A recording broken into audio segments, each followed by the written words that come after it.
Put that drone over my road, Rob, and I'll have you charged. Preston Vale said that while his contractor was spreading gravel across the back acreage, my father had fenced by hand in 1987, not beside my property line.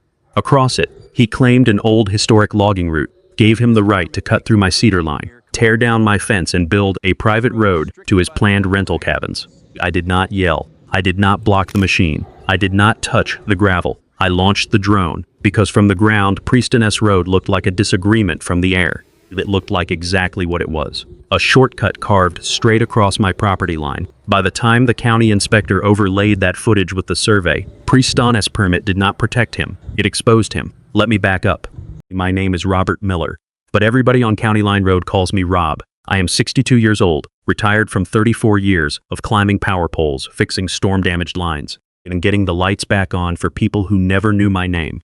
I have lived on this land most of my life, and I have owned it outright since my father died. 38 acres. Not a ranch, not a resort, not the kind of property a developer brags about in a brochure, but it was ours. The house sits near the county road, a plain brick place my father built in 1979 with help from 2 uncles, a borrowed cement mixer, and a mason who accepted part of his payment in venison. Behind it, the land rolls down through a back pasture, crosses an old tractor lane, and drops toward a seasonal creek that runs hard in spring and almost disappears by August. The back acreage was never fancy. That was why I loved it. There was an old pasture fence along the cedar line, leaning in places but still doing its job. My father built most of it by hand in 1987 after a windstorm knocked the old line flat. I was 25 then, old enough to think I knew everything, and young enough to complain about fixing fence in cold mud. My father ignored the complaining he always did. He twisted wire around a cedar post and said, "Paper tells the county where the line is. Fence tells everybody else." I remembered that sentence because my father believed in both. The fence outside, the paper inside. He kept every survey map, tax bill, fence receipt, and deed copy in a gray metal cabinet beside the washer. I used to think it was excessive. After Preston Vale arrived, I understood he had not been hoarding paper. He had been leaving me a defense. My mother planted cedar saplings along that same fence line the next spring. She said a bare fence looked lonely. By the time she died, those saplings had grown taller than the tractor shed. My wife, Elaine, loved that back lane. After she got sick, we walked it slowly in the evenings. Some days we made it all the way to the creek. Some days we only reached the first bend, where the cedars threw shade over the grass and the birds got loud before sunset. Elaine died 3 years ago after that. I walked the lane alone. So when I say Preston Vale built a road across my land, I do not mean he disturbed some empty strip of dirt. He cut through the quietest place I had left. Preston bought the neighboring parcel in early May. The land next to mine had belonged to the Holcomb family for as long as I could remember, but the last Holcomb son sold it after his mother passed. Preston bought it through an LAC called Vale Ridge Holdings, which sounded less like a neighbor and more like a brochure. Within 2 weeks, survey tape appeared near his driveway. Then came a black pickup with tinted windows. Then a crew with tripods, orange paint, and machines that were too heavy for ordinary landscaping. Then a small sign went up near his entrance. Future home of Vale Ridge Cabins. 3 short-term rental cabins. According to the county notice someone folded into my mailbox. Scenic views. Wooded privacy. Private access. That last phrase stayed with me. Preston had road frontage of his own, but his driveway climbed a steep rocky grade that would cost real money to widen. My back acreage, on the other hand, had an old tractor lane that curved gently toward the same ridge he wanted to develop. A cheaper route, a cleaner route, my route. The first time I met Preston, he was standing by the mailboxes wearing a tan work vest that looked like it had never been near work. Silver hair, expensive sunglasses, boots too clean for a man talking about land. And he shook my hand and told me he was improving the access situation. I asked, "What access situation?" He smiled. "Old logging routes around here can be useful if you know how to read them," I said. "There is no logging road across my property." He gave me a small laugh, not loud, worse than loud. The kind of laugh a man gives when he thinks the conversation is already over. "We'll let the record speak," he said. That should have bothered me more than it did, but I had dealt with confident men before. Most of them got quieter once the deed came out. Preston did not get quieter. He brought machinery. It was a Saturday morning when I heard the first engine. Not a mower, not a pickup. Heavy equipment, a low diesel growl, rolled over the hill behind the house while I was pouring coffee. At first, I assumed it was coming from Preston's side. His crews had been clearing brush near his own driveway all week. Then I heard wood crack. I set the cup down, another crack. Then, the steady beep-beep of a machine backing up. I took my jacket from the chair by the door and walked toward the pasture. Halfway down the old tractor lane, I saw fresh tracks in the grass. Wide rubber tracks, deep, too deep for any vehicle of mine. Then I saw the fence. A section of wire had been pulled down and folded back like someone had opened a zipper in my property line. 2 cedar trees lay on their sides, roots exposed, green branches still shaking in the morning air. Beyond them was gravel, fresh gray gravel, dumped across the old lane my father had kept open for hay equipment, fence repair, and creek access. For a few seconds, I just stood there, not because I was confused, because I understood exactly what I was looking at. Someone had treated my land like an inconvenience. A skid steer was working 30 yards past the fence gap, bucket down, pushing stone into a curve that did not follow my old tractor lane. It cut across it. A dump trailer sat near the cedars. A contractor in an orange vest waved the machine backward. And beside him stood Preston Vale, one hand in his pocket, the other holding a blue county permit folder, like it was a badge. He looked almost pleased to see me. "Morning, Rob." I looked past him at the gravel. "Why is there a road on my land?" His smile stayed in place. "You'll get used to it," Preston said. "This route improves the whole area." I looked at the broken fence. "The whole area?" He tapped the blue folder against his palm. "It's not your land where the access runs." I let the words hang there. "This is a permitted road project. Historic logging access. My parcel has rights through here. Show me the recorded easement."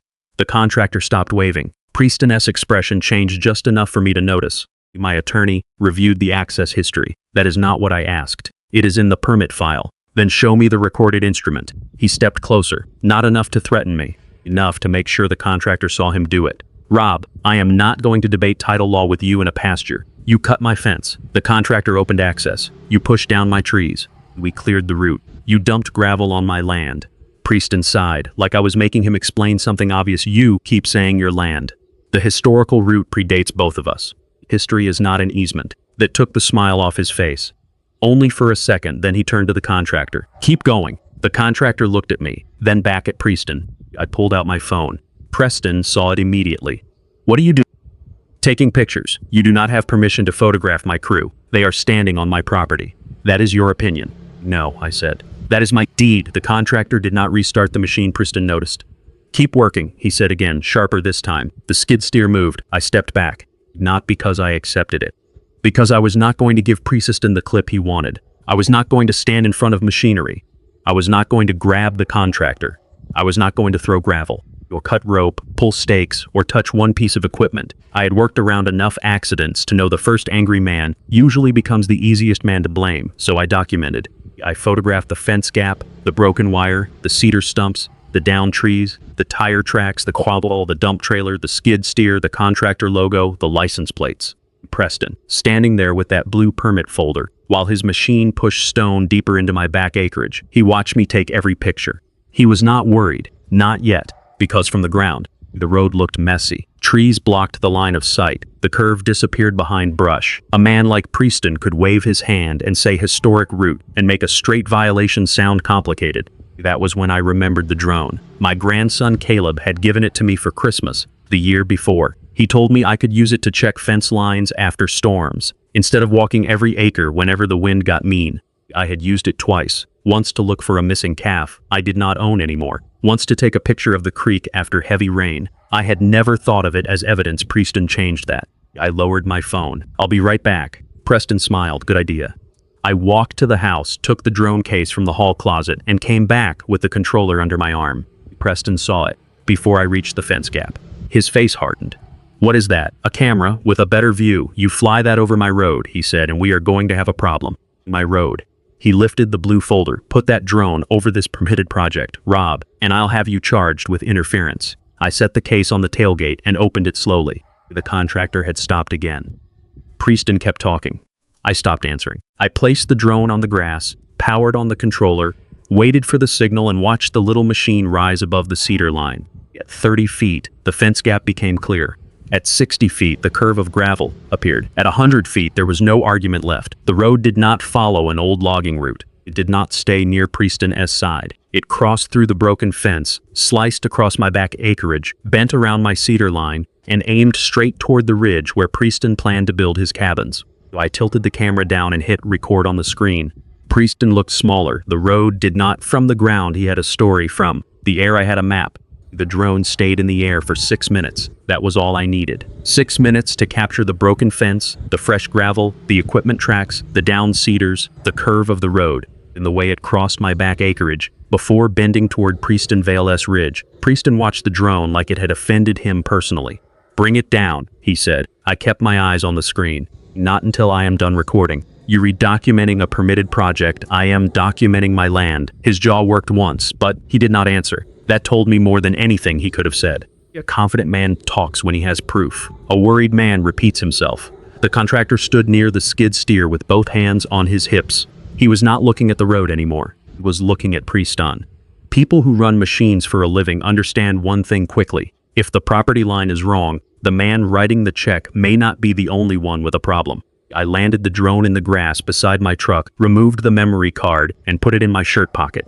Preston stepped toward me. "You need to delete that footage." "No, you were flying over my construction site." "I was flying over my property." He lifted the blue county permit folder again. "This permit says otherwise." Then the permit is about to have a problem. That was when Preston stopped smiling completely. For a moment, the only sound was the skid steer idling and the creek moving somewhere beyond the trees. Then he said, "You are making this harder than it needs to be." I looked at the cut fence. "No, Preston. You did that." I called the sheriff's office from the pasture. Deputy Marcus Hale arrived 40 minutes later in a white county cruiser with dust on the doors and a radio that kept crackling through half-finished sentences. He stepped out slowly, looked at the machinery, the gravel, the fence gap, then at the two of us. He did not come in hot. I appreciated that. Men who come in hot usually miss the facts. Preston reached him first. "Deputy, I'm glad you're here." He said, "Mr. Miller is interfering with a permitted access project." Hale looked past him at the road. "Access to what? My parcel." "Across whose parcel?" Preston's mouth tightened. "It follows a historic logging route." Hale nodded once, as if he had heard that kind of sentence before, and trusted it about as far as he could throw the skid steer. "Do you have a recorded easement?" Preston opened the blue folder and pulled out a page. He handed it over with the confidence of a man who thought paper was paper, as long as it had a stamp somewhere. Hale read the highlighted line aloud. "Possible historic logging access near rear boundary." He looked up. "Possible," Preston said. "That's the access history. That is not what I asked." "Do you have a book and page number, instrument number, road agreement, court order?" "My attorney has reviewed it." "Do you have it here?" Hale turned to me. "Mr. Miller, what do you have?" I showed him my deed copy from the house, the old 1998 boundary survey my father had kept in the gray metal cabinet, and the photos I had taken that morning. Then I showed him the drone still on my controller screen. Wells studied it for a long moment. He did not pretend to know more than he did. "I am not a surveyor," he said, "and I'm not a judge. I can decide a boundary dispute standing in a pasture." Preston nodded like he had won. Hale noticed, "But I can document what I see," he continued. "I see a fence cut, I see fresh gravel, I see equipment on or near disputed ground, I see Mr. Vale claiming historic access without producing a recorded instrument on scene, and I see Mr. Miller disputing that claim with deed and survey documents." Preston's face changed again. Small change. Hale turned to the contractor. "I am advising everyone to stop work here until the county or surveyor clarifies the line." Preston said, "Deputy, this project is permitted." Then, "The permit office can confirm that I have crews scheduled. That is not a law enforcement emergency." The contractor rubbed the back of his neck and looked at the blue folder in Preston's hand. "Mr. Vale," he said carefully, "before we bring another load in, I need that easement in writing." Preston turned on him. "You have the permit. I need the access right," the contractor said. "Those are not the same thing." Nobody spoke for a second. I almost smiled. Not because anything was funny, because Preston had expected a badge and a contractor to do what his folder could not. Before Deputy Hale left, he gave me an incident number and told both of us not to escalate. "Mr. Miller, don't move equipment, don't damage the road, don't block anyone physically." I won. "Mr. Vale, don't direct further work across land being disputed until this is clarified," Preston said. "I'll speak with my attorney." Hale wrote that down after the cruiser left. The contractor shut off the skid steer. The sudden quiet felt bigger than the machine had. Preston walked to his truck without looking at me. The crew left an hour later. The gravel stayed. The fence stayed open. The cedars stayed down. That is one of the things people do not understand about property disputes until they are standing inside one. Even when the noise stops, the damage remains. You still see it from the kitchen window. You still know it is there when you try to sleep. I knew the documents mattered, but I also knew gravel on the ground had a way of making a lie feel permanent. The pressure started that afternoon. First came a call from a gravel company dispatcher. "Mr. Miller, we have 2 more loads scheduled for the access road tomorrow morning. Mr. Vale said you were refusing entry. I am refusing. Trespass. There was a pause. Sir, we were told the route was approved. Ask him to show you the recorded easement. Another pause. We'll hold the loads. That was one at 4 o'clock. My neighbor Linda Carver called. She lived half a mile down County Line Road and knew every family, every mailbox, and every dog that chased trucks between the highway and the creek bridge. Rob, she said. Preston is telling people you retrying to block emergency access to his property. I closed my eyes. He said emergency access? He said old logging road first, then emergency access, then permitted road. It keeps changing. That was 2. At 6:30, an email arrived from a law office 2 counties over. The subject line was, Notice of Interference with Permitted Access Improvement. I printed it before I finished reading it. That was something my father taught me without ever saying it directly. Do not let threatening words live only on a screen. Print them. Date them. Put them where they can be found. The letter accused me of obstructing lawful construction, harassing contractors, operating a drone over a permitted worksite, and interfering with historic access rights attached to Preston S. parcel. It demanded that I stop interfering immediately. It did not attach a recorded easement, not one. I read the letter twice. Then I wrote at the top in black pen, no recorded instrument provided. I put it in a new folder and wrote on the front, Vale Road Claim County Line. The next morning I drove to the county offices, not angry focused. Anger makes you want to win the conversation. Records help you win the case. The recorder's office was on the first floor of the courthouse, past a metal detector that beeped at my belt buckle, and a hallway that smelled like floor wax and old paper. The clerk at the counter was Martha Ellison. She had helped my father years ago when a tax map had misspelled our name. She looked at me over her glasses. Boundary problem? Road problem. Well, she sighed. Worse. I asked for everything tied to my parcel and Preston's parcel. Deeds, recorded easements, road agreements, subdivision filings, old survey references, county plats, and anything showing historic access across the rear boundary. Martha pulled the index. My deed came first, then Preston S., then the 1998 survey, then the current tax parcel map. There were utility easements near the public road. Nothing near my back pasture. There was an old logging reference from the 1960s. But it followed the ridge on what was now Preston's side of the property line. It did not cross my cedar line. It did not touch the tractor lane. It did not give anyone the right to cut my fence or dump gravel. Martha tapped the screen. No recorded road easement across your parcel. None? Not indexed to you. Not indexed to him. Not by the old Holcomb parcel number either. I wrote that down with the date and time. Then I walked upstairs to the Building and Land Disturbance Office. That was where the story changed. The permit clerk gave me a copy of Preston's road improvement file. After I paid the fee, the application was 6 pages with a site plan attached. I stood at the counter and read it slowly. Applicant, Vale Ridge Holdings. Purpose, private access improvement. Location, applicant parcel. Then, near the bottom of page 3, I found the sentence that made me stop breathing for half a second. All proposed roadwork is located entirely within applicant S parcel. I read it again. Entirely within applicant S parcel. Preston had not just claimed a road across my land. He had certified to the county that the road was not on my land at all. The approved site plan showed a road curving inside his boundary, tight against the ridge. But the drone footage in pocket showed the road cutting through my fence, across my cedars, and into my back acreage. That was the first real crack in Preston's story. Not because I said so, because his own permit said so. I asked the clerk for a certified copy of the application and the approved site plan. She stamped both. I put them in the folder beside my deed. Here is what that meant in plain terms.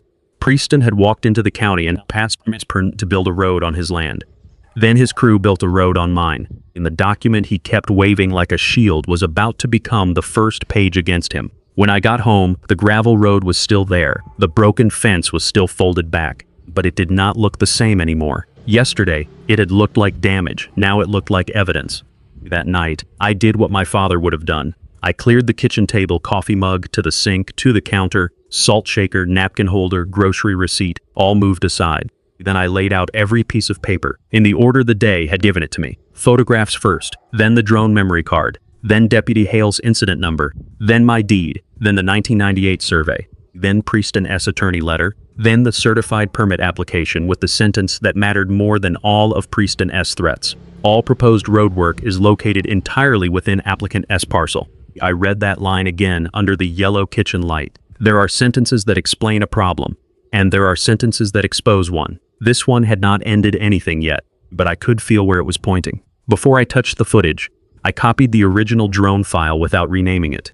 Then I saved the flight log, backed both up on an external drive, and emailed a copy to myself. I wanted the video clean, no edits, no trimming, no chance for Preston to say I had changed what the sky had already seen. Then I took a 3-ring binder from the cabinet above the refrigerator and wrote across the front in black marker, Vale Road encroachment back acreage. Tab 1, broken fence. Tab 2, down cedars. Tab 3, tire tracks and gravel. Tab 4, contractor plates and equipment. Tab 5, Deputy Hale S. incident number. Tab 6, my deed. Tab 7, the 1998 survey.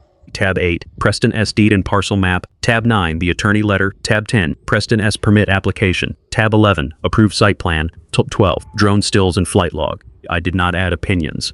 Opinions make a file noisy. Facts make it heavy. By midnight, the binder was only half full, but it already felt different from the loose papers I had carried home from the courthouse. Loose papers can be ignored. A binder has a spine. It stands up the next morning. I called Ellen Price. Ellen was a licensed surveyor my father had used once after a storm moved a corner fence post, and 3 neighbors suddenly remembered 3 different versions of the property line.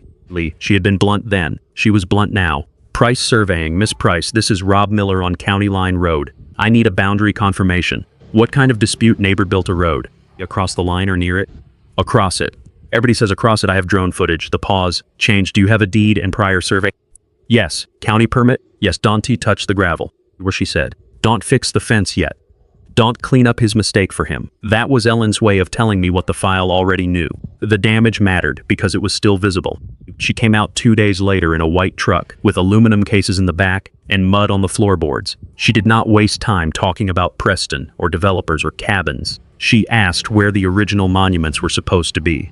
Took my 1998 survey and walked the line like a woman reading a language most people only pretend to understand.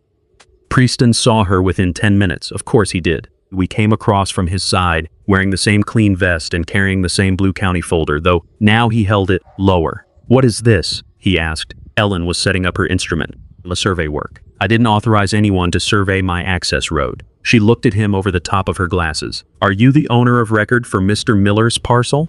"No, but this road affects my development." That was not my question. I said nothing. Sometimes the cleanest answer is letting someone else ask the question properly. Preston turned to me. "You re-spending money to delay the inevitable?" "No," I said. "Am spending money to locate the line." He looked at Ellen. "Private surveys to override permitted access." Ellen tightened a tripod leg. "Permits done to move monuments." That ended the conversation better than anything I could have said. She worked for 5 hours. She found the front corner near the ditch, half buried but intact. She found the rear marker near the creek, exactly where the 1998 survey said it should be.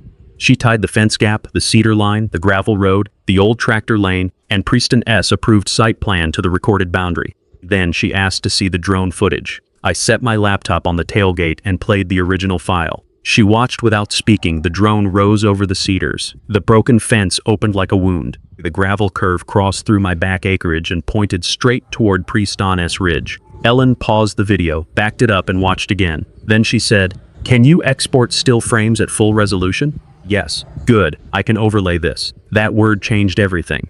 Until then, the drone footage showed the road, but an overlay would show the road against the surveyed boundary, not near it. Not roughly. Precisely that afternoon, Ellen sent me a preliminary map. The black line was my recorded property boundary. The blue line was Preston S. approved road from his permit file. The red line was the road his contractor had actually built, traced from the drone footage and tied to field measurements. The blue line stayed on Preston S. parcel. The red line did not. The red line crossed my fence, ran through my cedar line, cut across my back acreage, and at its widest point sat 73 feet inside my property. 73 feet. That is not a misunderstanding. That is a decision with gravel on top of it. I looked at the red line crossing the place. Elaine used to walk, and for the first time that week, the anger felt colder than the fear. I printed the map in color and put it in the binder tab 13. Then I printed it again and taped one copy to the kitchen wall so I could look at it from 10 feet away. From 10 feet away. The lie was even clearer. The permit showed one road. Preston built another. Here is what that meant in plain terms. Preston did not have a document proving a right across my land. He had a document proving he told the county he would stay off it. That is a very different kind of paper. Around 4 that afternoon, I called the contractor company, listed on the dump trailer. I did not accuse them. I did not threaten them. I asked for the route instructions they had been given for the Vale Ridge job. The office manager sounded tired before I finished the first sentence. Mr. Miller, we've already paused. Work. I know. I am asking who marked the route a pause. Mr. Vale walked the access path with our crew before work started. Do you have that in writing? I have a work order that says route to be field directed by owner. Can you send me a copy? Another pause. I can send you what we have. We are not taking a position on the property line. I'm not asking you to. 10 minutes later, the email arrived. Attached was the work order. Route to be field directed by owner, Vale Ridge Holdings. I printed it. Tab 14. It did not prove everything. It did not need to. It proved Preston had not been a confused bystander watching a contractor make a mistake. His company had directed the route in the field.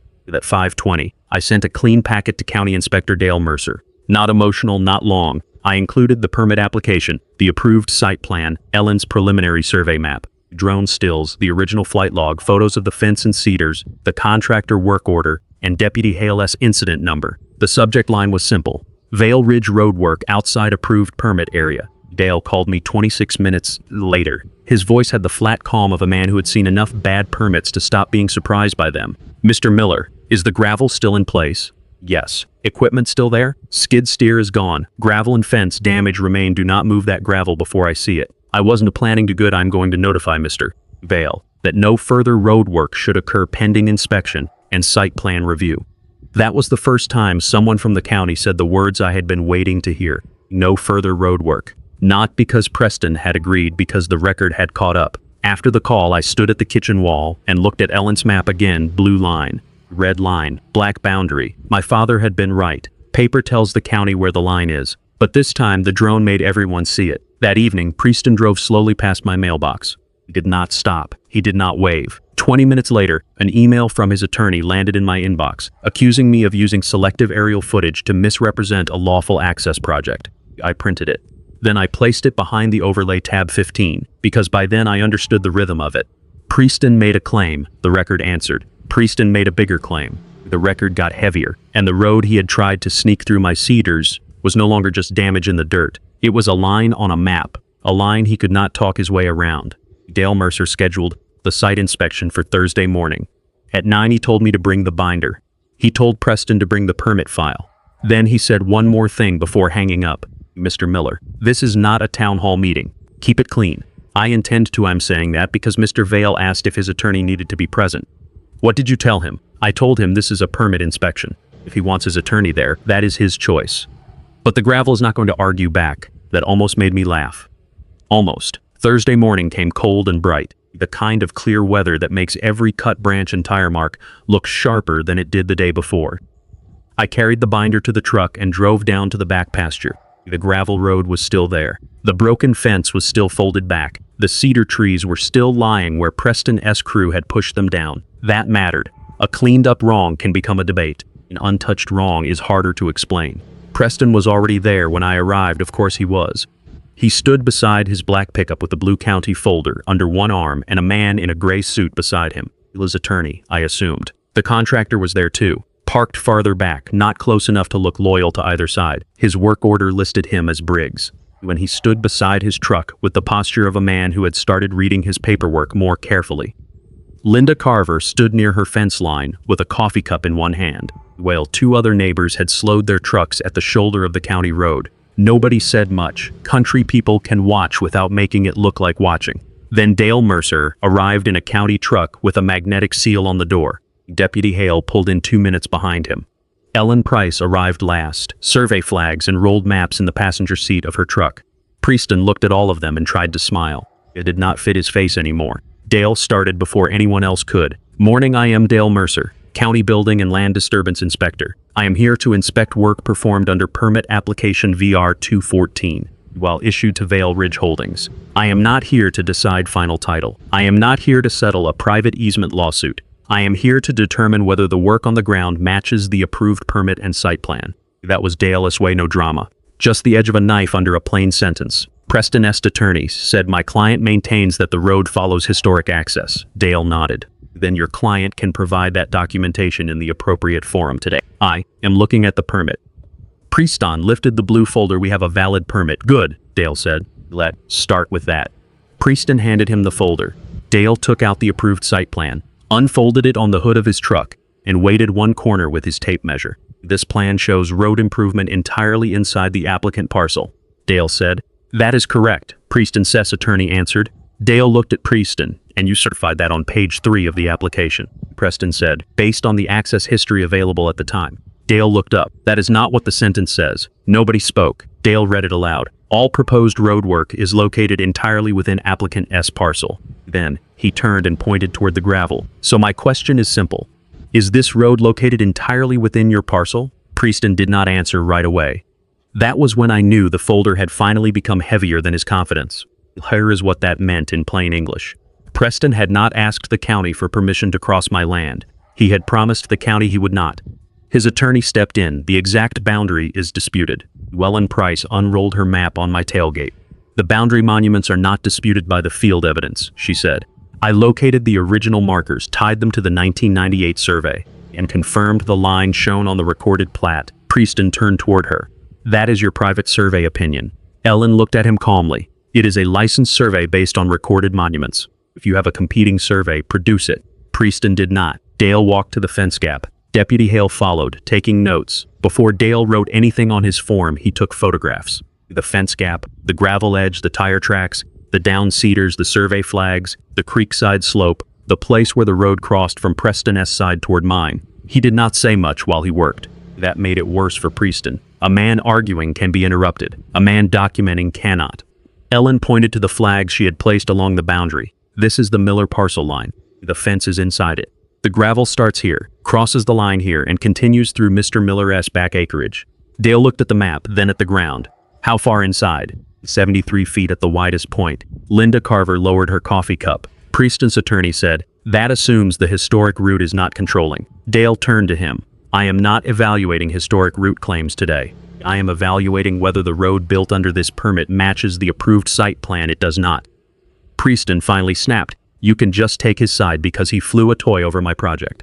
I opened the binder. Then Donna used the drone. Everyone looked at me. I turned to the permit copy. Use your application. I placed the approved site plan beside LNS overlay. Blue line, red line, black boundary. Simple enough for anyone standing there to understand. The blue line is the road. Preston got approved, I said. The red line is the road his contractor built. The black line is my boundary. Dale studied the overlay. Deputy Hale did too. Then I played the drone footage from the original file. No music, no edits, no narration. Just the drone, lifting over the cedars, while the broken fence opened beneath it and the gravel road curved across my back acreage. Preston stood in the footage beside the contractor, pointing through the cedar line. Briggs shifted his weight. Dale paused the video. Mr. Briggs, he said, did your crew select that route? Briggs looked at Preston. Preston's attorney said, you do not have to answer questions. Outside counsel. Dale said he does not have to answer, but if the contractor cannot explain how permitted work ended up outside the approved area, I will note that in the violation file Briggs exhaled. Mr. Vale walked the route with us.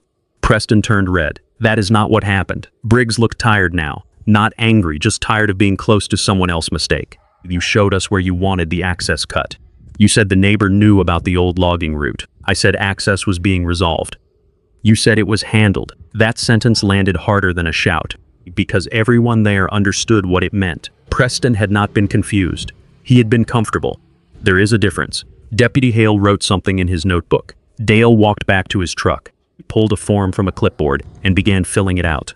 Preston's attorney asked, what is that? Temporary stop work order and notice of violation. Preston stepped forward. For what?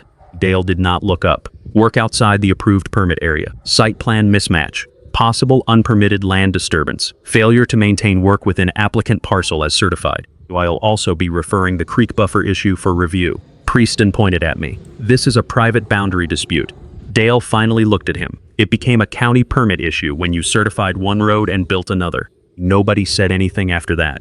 Dale tore the yellow copy from the form, pushed a temporary metal stake into the ground beside the gravel edge, and fastened the stop work order to it with 2 orange clips. Then he photographed the posted notice. The sound of the clips snapping shut was small. The meaning was not. Deputy Hale turned to Preston. Mr. Vale, I am documenting Mr. Miller's trespass and property damage complaint. One also advising you not to enter, direct work, move gravel, remove trees, repair alter, or continue any road work on Mr. Miller's parcel without written permission or a court order. Preston said, you're all going to hear from my attorney.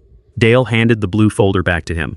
I already have. Briggs walked to his truck. Preston called after him, "We not done here." Briggs stopped beside his door. "We are for me," he said. "I'm not putting another bucket of gravel anywhere near that line without a survey, a revised permit, and written access rights." Then he got in and drove away. That was the moment Preston lost the road in public. Not with handcuffs, not with yelling, not with some courtroom speech. He lost it because the people he had used to make his claim look official finally saw the same thing from the ground that the drone had seen from the sky. The road was on my land. The permit did not cover it, and the man who built the story had walked the route himself.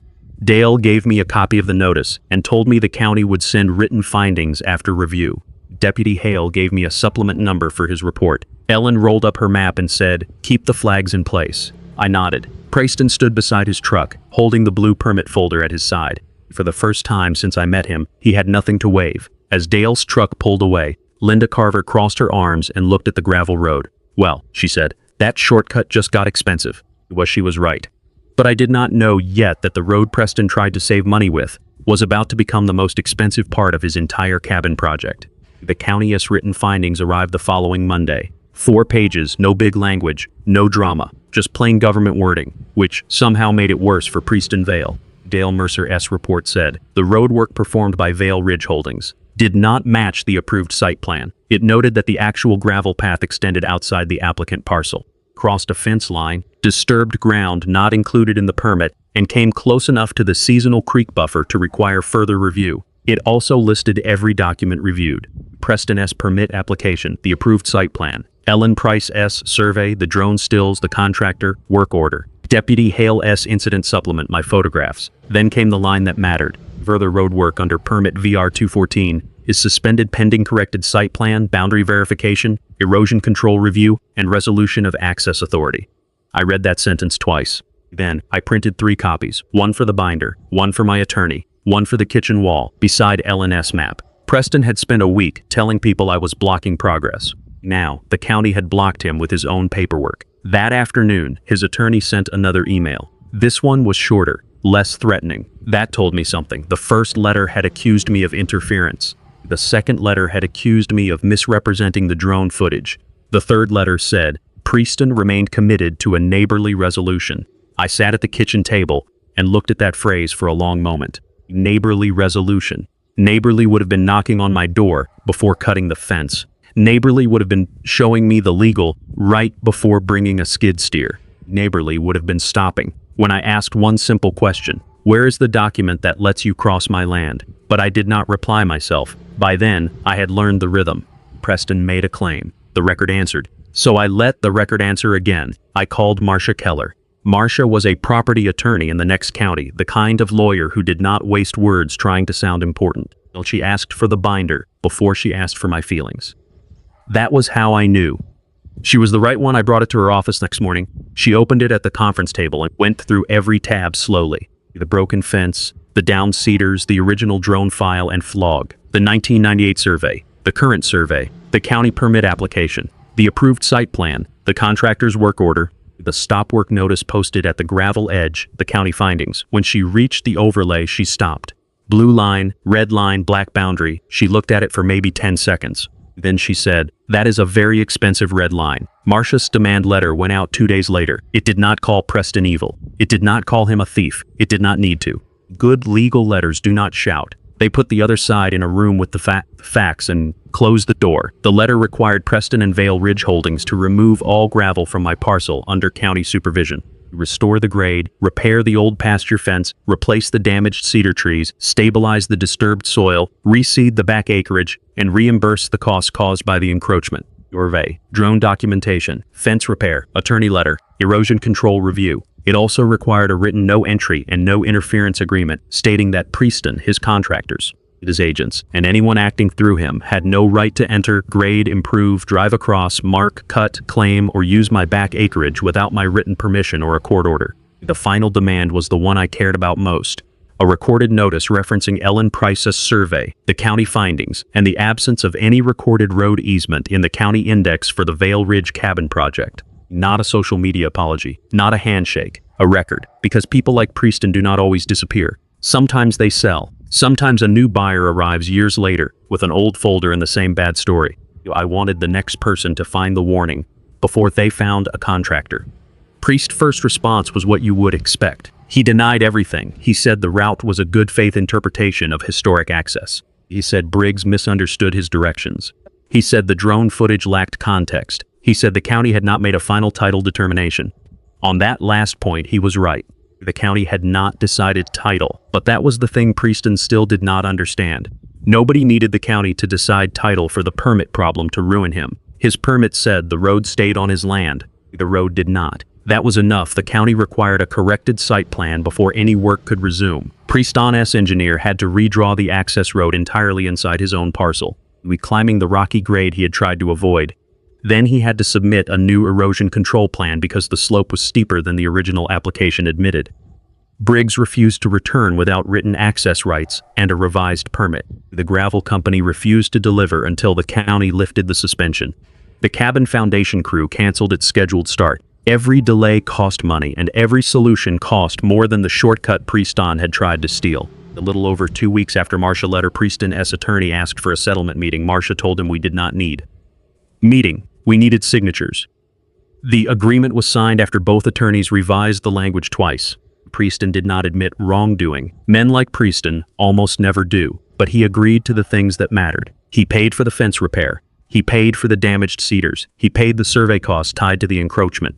He paid for erosion control work. He paid to have the gravel removed from my land and hauled back to his side. He signed the no entry and no interference agreement, and he signed the recorded notice. The road came out on a Friday morning, under supervision. Dale Mercer came back from the county. Ellen Price came back to mark the boundary again.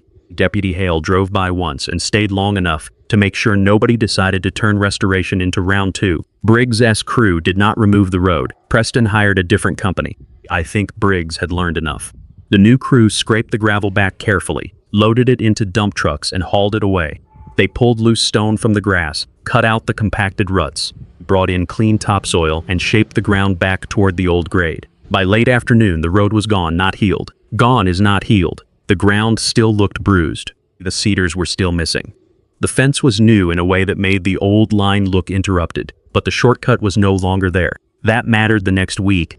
A fence crew repaired the section my father had built. I kept one piece of the old broken wire and put it in the binder behind the settlement agreement. Tab 16. Cut fence wire, not because I wanted a souvenir, because I wanted the file to remember what the land had carried. A nursery truck delivered 12 young cedar trees 2 days later.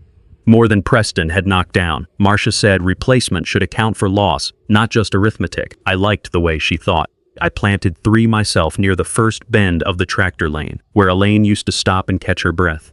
The cabin project continued eventually, but not the way Preston planned. His corrected road had to be built on his own land, up his own rocky grade, with drainage controls, retaining work, and county inspections at each stage.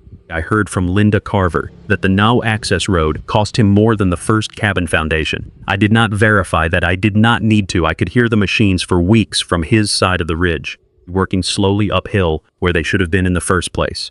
Preston stopped driving slowly past my mailbox. He stopped waving that blue folder. He stopped telling neighbors about historic logging access. At the next informal road meeting, Linda asked if I would explain what had happened. Not for gossip, she said, for education. So I brought copies: the permit application, the county findings, the survey overlay, the recorded notice. I did not give a speech. I just held up the overlay and said, if someone claims a road across your land, do not argue with the story. Ask for the paper. Ask where it is recorded. Ask why their permit does not match the ground. One of the older men in the back nodded and said, and maybe buy a drone. That got the only laugh of the evening. By early fall, the back acreage had started to look like itself again. Grass came through the straw. The fence held tight. The young cedars stood small but stubborn along the line. The creek ran clear after the first hard rain. One evening I walked the old tractor lane at sunset. No machine noise, no gravel truck, no blue folder.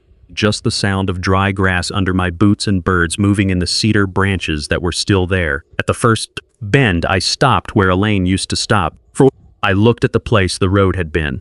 You could still see it if you knew where to look. Land remembers pressure, so do people, but remembering is not the same as losing. Preston thought a bulldozer could create access. He thought gravel could make a shortcut. Legal, he thought if the road appeared fast enough, I would treat it like something already settled. But a machine does not create an easement. A permit does not move a property line. And a road built across another man's land is still trespass when the record says it is. My father was right. Paper tells the county where the line is. Fence tells everybody else. And sometimes, when a man tries to hide the truth on the ground, a drone has to show it from the sky. If a neighbor has ever cut, graded, dumped, driven across, or built on your land like your property line did not exist, tell your story in the comments. And if you believe a deed should beat a bulldozer, subscribe for the next property line justice story.